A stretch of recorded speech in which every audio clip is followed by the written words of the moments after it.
وزیراعظم شہباز شریف کی زیر صدارت پمز میں آتشزدگی کے حوالے سے ہنگامی اجلاس ختم ہو گیا۔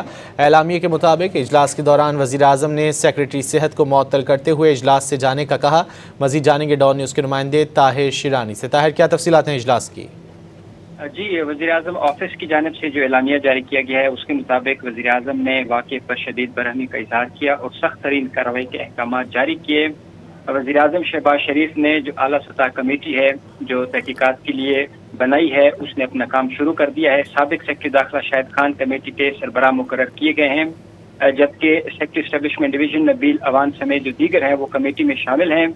وزیراعظم نے اجلاس کے دوران سیکرٹری صحت اسلم غوری کو معطل کرتے ہوئے اجلاس سے جانے کا انہیں کہا ہے، اور وزیراعظم نے پمز ہسپتال کی نرسری میں آتش زدگی کے اندوناک واقعے میں نومولود جاں بحق ہولے معصوم بچوں کے والدین سے دل اظہار تعزیت کیا، اور اس اندوناک واقعے پر انہوں نے کہا کہ رنجیدہ ہے۔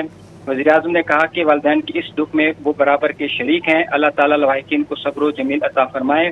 وزیراعظم کی جانب سے اس سے پہلے جو سخت احکامات جاری کیے گئے تھے جس میں متعلقہ افسران پر شدید برہمی کا اظہار کیا گیا، اور وزیراعظم نے کارروائی کے لیے جو تحقیقاتی کمیٹی ہے، جو انکوائری کمیٹی ہے، اس کی تشکیل دی ہے تاکہ وہ تحقیقات کر کے وزیراعظم کو اپنی رپورٹ پیش کرے گی، اور وزیراعظم کی جانب سے جو اس حوالے سے ہنگامی اجلاس طلب کیا گیا تھا وہ اب ختم ہو چکا ہے۔ جی، بہت شکریہ طاہر شیرانی ان تفصیلات کے لیے۔ وزیراعظم شہباز شریف کی زیر صدارت پمز میں آتش زدگی کے حوالے سے ہنگامی اجلاس ختم ہو گیا ہے۔ اعلامیے کے مطابق اجلاس کے دوران وزیراعظم نے سیکرٹری صحت کو معطل کرتے ہوئے اجلاس سے جانے کا کہا۔ سانحہ پمز پر وزیراعظم کی زیر صدارت ہنگامی اجلاس ہوا جو کہ اب ختم ہو چکا ہے۔